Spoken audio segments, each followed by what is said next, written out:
Bonjour à tous. Aujourd'hui, on va aller à la découverte de la nouvelle fonctionnalité de BotPress de Human in the Loop, donc qui permet à un humain d'interagir avec l'utilisateur du chatbot quand celui-ci le demande. La première chose qu'on va faire dans notre bot, c'est aller dans le hub et installer l'intégration Human in the Loop. On va installer ça, ça va nous permettre donc d'utiliser la fonctionnalité tout simplement. On n'oublie pas de cliquer sur Save Configuration et vérifier que c'est bien Enable. On peut revenir en arrière. Et la deuxième chose qu'on va faire ensuite, c'est aller dans les agents et aller activer HITL agent, enable, et c'est parti. On verra donc à quoi ça sert, à quoi ces champs servent un petit peu plus tard. Alors, maintenant, ça va se passer un peu dans le workspace. Ici, vous êtes sur votre bot et dans les onglets que vous avez là, vous avez un onglet ici Human in the Loop avec un petit badge New. Bon, il est un peu coupé là. Si je reload la page, devrait être, ça devrait être bon, vu qu'on a installé cette extension, cette intégration, voilà, qui nous permet de recevoir les messages. Voilà. Donc là, on n'a pas de conversation. Et ensuite, dans notre bot, on va voir comment on construit ça. Alors, si on part du principe qu'on va faire un flow très simple, on va utiliser juste des nœuds. Et donc ça, vous pouvez intégrer ça ensuite dans votre bot un peu où vous voulez. Typiquement, single choice.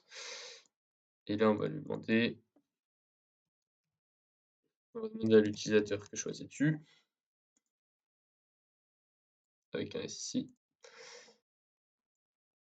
Et tout simplement, on va faire deux choix. Poser une question. Parler à un humain.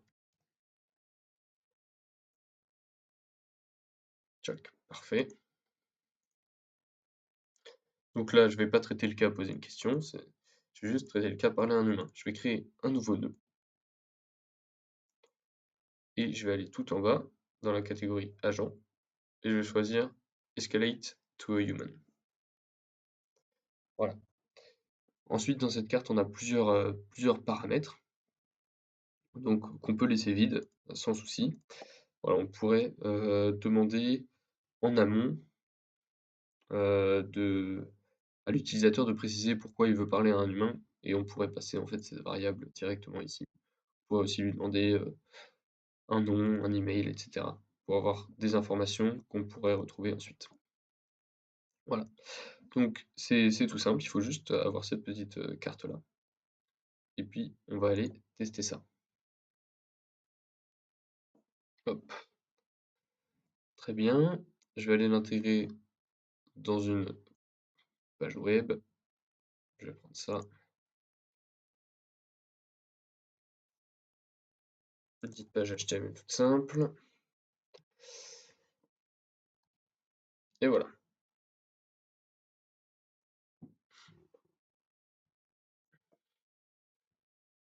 Ok, on a notre chatbot ici.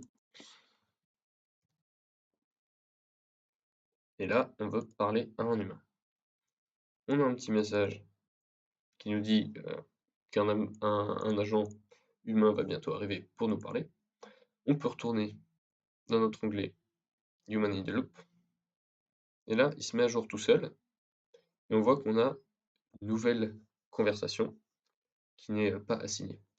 On peut cliquer dessus et faire Assign to me. Là, ça va renvoyer un nouveau message dans la conversation. François has joined the conversation. Donc là, maintenant, l'utilisateur sait qu'un humain est là pour lui parler. Donc ici, on a toute la conversation qu'on peut lire avant de lui parler. Et là, je peux envoyer un message tout simplement. Bonjour, qui va se refléter ici. Et là, on peut avoir une discussion et ça va arriver instantanément. Voilà, c'est pas plus compliqué que ça. Et là, bah, on peut parler tranquillement avec un vrai agent en fait. Quand la conversation est finie, ça va être l'agent de ce côté-là qui va pouvoir cliquer sur Resume Chatbot. La conversation est finie et on a un message ici pour nous dire que la conversation avec l'agent humain est terminée. Et ensuite, donc ça reprend à la sortie de cette carte. Donc ici, on n'a rien mis, donc ça va aller directement à la fin.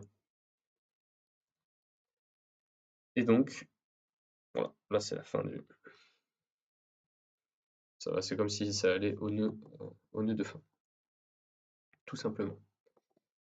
Donc, on a vu les petits messages ici, qu'on peut changer très facilement en allant dans la configuration de l'agent Humanity Loop. Donc là, on a trois messages, comme vous avez pu voir. Le premier ici, pour dire que on a mis en relation avec un agent. Le deuxième pour dire qu'un agent est venu dans la conversation pour nous parler. Et le troisième pour dire que la conversation est terminée. Donc voilà, vous pouvez changer ça, vous pouvez même ne rien mettre, si vous voulez, euh, si vous voulez ne rien mettre. Enfin, voilà,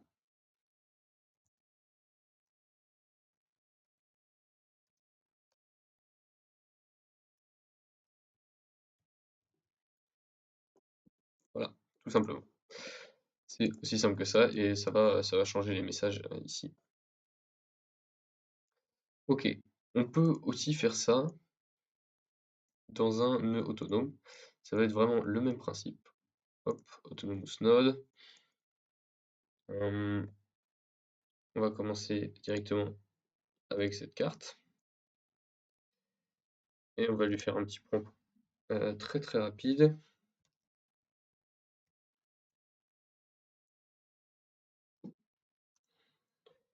You can talk about everything. The user wants to talk to a human. Use the escalate to a human card. Ok, je ne sais pas à quel outil, à quel tool ça correspond dans le autonome, on va aller voir ça très rapidement. On sait surtout s'il a des problèmes ensuite, quoi, donc c'est Start HITL, donc tout simplement. Et donc là, ça va être vraiment le même principe, sauf que c'est dans un nœud autonome. Donc ensuite, la conversation pourra reprendre plus facilement, mais en fait, c'est surtout que c'est dans un nœud autonome euh, et que ça fonctionne aussi.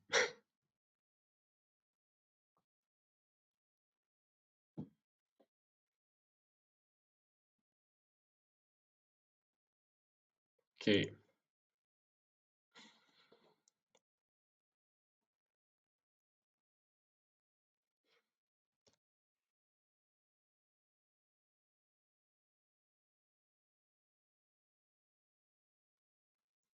très bien. Donc là, j'aimerais parler à un humain. Là, on va voir pour vérifier. Voilà. On peut vérifier d'ici qu'il a bien utilisé la carte Escalate to Human avec les paramètres qu'on a mis là, le petit message, nous allons vous transférer un humain, veuillez patienter. On a bien ça ici. Bon, c'est vrai que du coup, si vous l'utilisez dans un nœud autonome, ça fait un peu redondant vu que lui, il va envoyer un message. Donc, de la même manière, on voit qu'on a cette conversation qui est arrivée là. On va la signer. Et on peut avoir une conversation. Voilà, c'est tout simple. C'est plutôt bien fait. Donc, vous pouvez l'utiliser pour créer bah, cette boucle dans laquelle vous allez pouvoir intégrer un humain et qui est assez pratique. Voilà, si vous avez par exemple un support client et que ben, la personne a des questions, que votre chatbot, auquel votre chatbot n'a pas pu répondre en fait. Donc je pense qu'on a fait rapidement le tour. Voilà, le seul inconvénient, c'est que c'est disponible qu'à partir du plan Team, donc qui est à 495 $ par mois, si je me souviens bien. Donc ça fait assez cher. Je suis en train de développer une solution avec tout un dashboard de gestion de chatbot, voilà, qui sera beaucoup plus accessible sans doute. C'est vrai que si vous avez besoin juste de cette fonctionnalité, euh, ça peut être compliqué de prendre un plan Team à 500 $ juste pour cette fonctionnalité. Enfin, je vous tiens au courant de ce que je développe pour ça, et puis évidemment, je ferai une vidéo à ce sujet. Voilà, j'espère que cette vidéo vous aura bien aidé. N'hésitez pas à liker, à laisser des commentaires, à partager pour soutenir la chaîne.